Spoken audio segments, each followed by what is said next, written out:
All right, welcome to the Explainer. Today we are jumping right into the ESTP personality type. You might know them as the doer. So get ready because we're about to take a deep dive into the super action-packed world of this really dynamic character. You know, this quote really just says it all, doesn't it? Enthusiastic and excitable, doers who live in the world of action. I mean, that is the ESTP in a nutshell. We're talking about blunt, straightforward people who love taking risks. They're the first ones to plunge right in and get their hands dirty.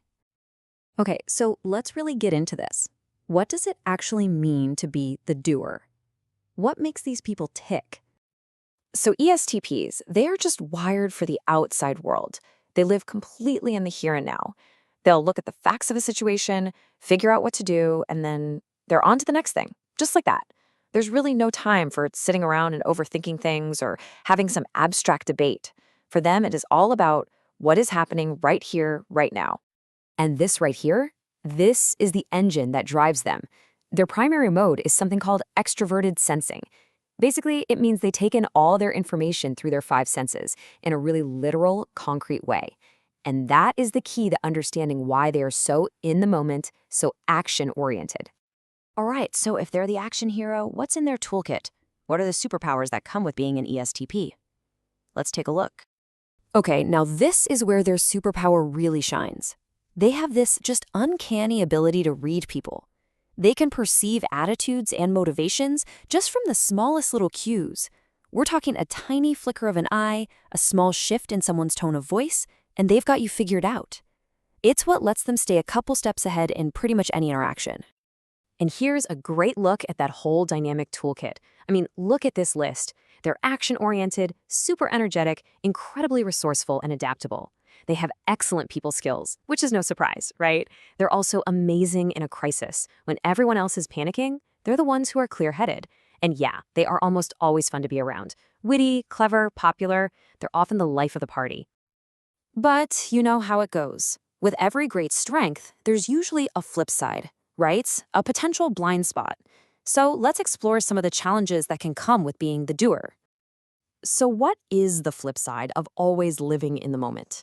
I mean, that intense focus on the here and now is a huge strength. We've seen that. But it can also create some pretty big difficulties. Yeah, it's really a double-edged sword, and this chart lays it out perfectly. On one hand, they're great improvisers, right? But the flip side is they can really dislike following a plan. They're risk takers, which is exciting, but that can also mean they can be pretty risky with money. They live in the present, which means they're not always natural long-range planners. And being straightforward is great, but sometimes it can come across as blunt or maybe even a little insensitive. Every one of their strengths has that potential shadow side. And this next one, this is a big one. Their least developed area is their intuitive side. What does that mean? Well, it means they can get really impatient with abstract theory. They're all about the concrete and the practical. This is exactly why an environment like, say, higher education can be a real struggle for them, especially if the classes aren't focused on something they can apply immediately, something hands-on. So that's the big question, isn't it? How does a doer grow and develop without losing that amazing edge they have? Well, let's explore the path to unlocking their full potential. Okay, so the secret here isn't to stop being a doer. No way. It's about adding a powerful new tool to their toolkit. It's about learning to stop and reflect, just for a moment, to deliberately turn off the world, get into their own space, and ask some key questions. What am I doing? Why am I doing it? Who actually benefits from this? It's about letting their thinking guide them, letting careful, rational judgment inform their actions. It's like taking a strategic pause to move from just reacting to making really calculated game-winning moves. And here are some really great practical rules for success. It's all about balance. First, you've got to feed your strengths. But then it's about learning to talk about your thoughts, not just acting on them. Respecting that need for action is huge, but also knowing it's okay to get out of your comfort zone. And finally, assuming the best in people. Following these rules helps turn all that raw energy into real, sustainable success. Okay, so when all these pieces, the strengths, the challenges, the growth, when they all come together, what does winning actually look like for an ESTP? What's their end game? Well, for the ESTP, success isn't really about the long, slow climb. It's measured in these amazing, transient moments of achievement. It's about conquering a challenge and winning the day. They want that adrenaline rush, that sweet taste of victory right now. For them, life is a series of thrilling challenges, and winning those challenges is what feels like success. And that brings us to this final quote, which I think is just perfect. You can be a champion, and it will be at your own game. Try to let it be a game of life, where everyone wins if you do. This is the ultimate goal, right?